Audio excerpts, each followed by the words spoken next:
Same thing was seen in the group that had hypertension, albeit it was a smaller group of patients, less than a third in each arm that had hypertension, but overall similar responses in regards to that. So really, if you look at both the laparoscopic PJD as well as addition of the sleeve gastrectomy, this group right here, you can see the benefits were very similar as in regards to excess weight loss, as well as the resolution of some of the metabolic comorbidities, in particular diabetes. But again, you have to look at weight for much larger studies before you have any broad conclusions. I'd like to shift to the other focus of my talk, which is really talking about some of the novel technology when it comes to vagal blockade.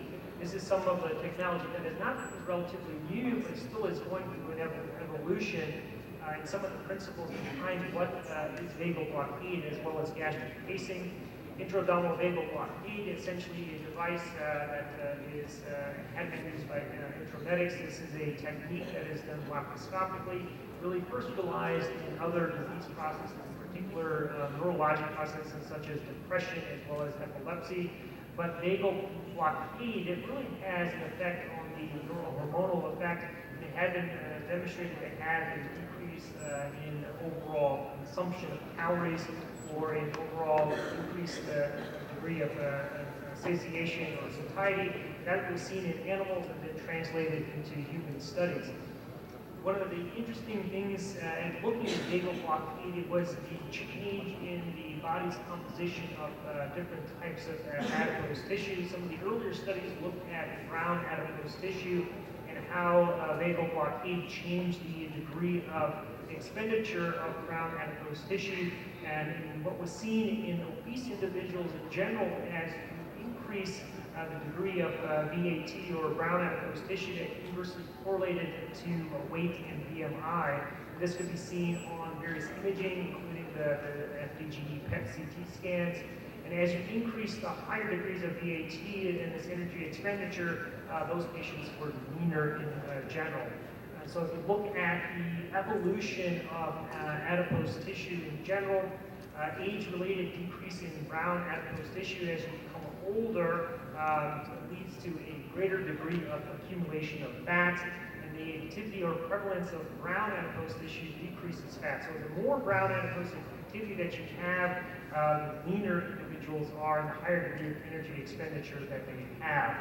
The principle of this was seen in vagal interruption or vagal blockade. And here's a depiction of what it looks like. And typically, you're seeing that on a CT scan in a cold environment, not necessarily picked up in a warm environment.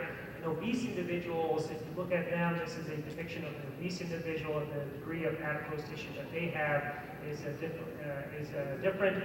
Many of the studies looking at the premise of brown adipose activity.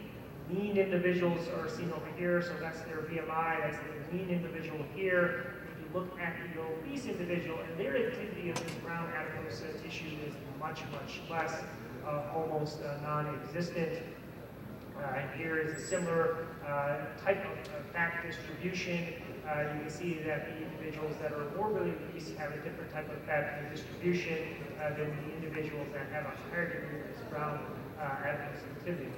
So one of the first studies that looked at intra-abdominal vagal blockade, or the V-block therapy, was this small pilot study of just over 30 patients.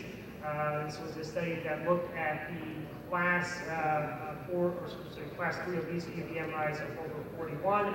And what they found in this overall change in weight loss had a very high deviation. But about 10% of patients had at least 30% of excess weight loss at 6 months, and about a quarter or 25% of patients had greater than 25% excess weight loss. So a group of patients responded fairly well, while another group of patients did not have the same response. Overall, V-block therapy, one of the things that you have to look about this interruption of vagal blockade, is there any type of negative effects, such as negative effects on heart rate and on blood pressure across that study. And in similar studies, there really hasn't been a negative effect when it comes to cardiac parameters. Overall, what did vagal blockade do? And that study was looking at an overall caloric consumption. And so prior to the implant and then at early implantation and then subsequent 6 months, what you saw was an overall decrease in the amount of caloric consumption. So the premise is that using vagal blockade is having some effect on the amount of caloric consumption and potentially affecting satiety and satiation.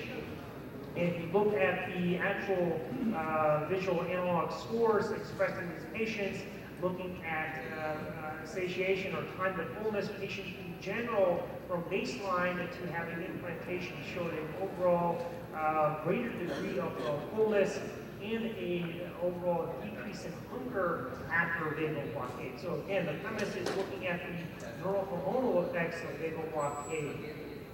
So this really led to the larger study that was just recently published. This was the Empower study that I was involved with. This was utilizing the same intermittent reversible blockade, V-block therapy that was done both in the US and in Australia. This was a double-blinded randomized study. We had close to 300 patients from these 15 centers. This is a depiction of what exactly is V-block therapy. Both the anterior and posterior vagal nerve were essentially identified, and the therapy was placing these electrodes around the vagus nerve. The typical population, there was 192 that were our treated group and 100 patients that were our control group. Again, a very similar BMI over 40. We looked at results at 12 months of excess weight loss, and what we found was that close to 17% of patients in the treatment group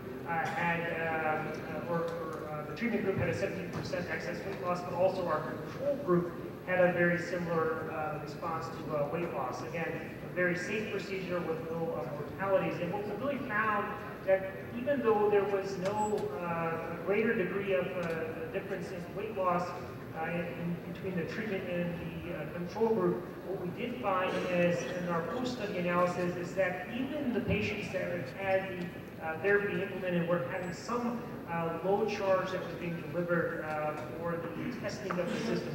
So there may have been some effect for the control group that we did not appreciate. But again, both groups did have close to a similar percent excess weight loss at 1 year. The last topic I wanted to cover was gastric pacing. This is a therapy that, again, is not a newer therapy, but a therapy that essentially had gastric leads that were placed along the greater curve. These were bipolar leads, really utilized to get into the cerebromuscular layer under laparoscopic general anesthesia connected to a generator. And if you look at some of the earlier studies, again, a fair number of non-randomized studies, over 500 implants had been done prior to the larger SHAPE trial that I'll talk about. But a typical group with higher BMIs, with varying different time frames of a follow-up, and again, weight loss not as high as our surgical procedures that are standard, but again, 20 to 40% excess weight loss. This really led to the SHAPE trial that was recently published as well. This was a prospective, very similar to the Empower trial, placebo-controlled double-blinded study that looked at weight loss. And what they found, again, was similar to the other study of about 12% excess weight loss at 1 year. Again, both the treatment and the control group. Some patients had lost more, some had lost less, with a subgroup that had a better response than others. This is the actual trial itself. But overall, if you look at the BMI change in both the control group and the treatment group, there was a very similar starting to subsequent change in BMI. And then looking at the percentage of excess weight loss in both of the groups as well, you saw, again, 12% in both the control and the treatment group. And again, there was some that had a higher degree of weight loss, greater than 20% overall in the treatment group. You can see that greater than 20% excess weight loss was seen in the minority of 25 patients, while the majority had less than 20% excess weight loss. So if you look at that study, therefore, this technology is still in its evolution. I think both the vagal blockade as well as the gastric pacing are promising technologies, but again, their degrees of efficacy of weight loss are going to be less than our standard conventional bariatric operations. So in summary, I think novel operations today are really focusing on metabolic changes, in particular diabetic changes, and us as physicians and surgeons, if we look at these newer technologies like the DJT or the DJV, the sleeve gastrectomy, or the sleeve gastrectomy with the ileal transposition, and some of the other technologies such as the gastric pacing and the vagal blockade, all of these I think are going to evolve, and they may become part of our armamentarium, but I think as physicians, as surgeons, we must be really responsible when we create these newer operations, which are far less regulated than technologies or devices are, but we have to be very careful when we look at these operations, and really we have to understand both the short and long-term effects before we can use these in our main practice. Thank you very much.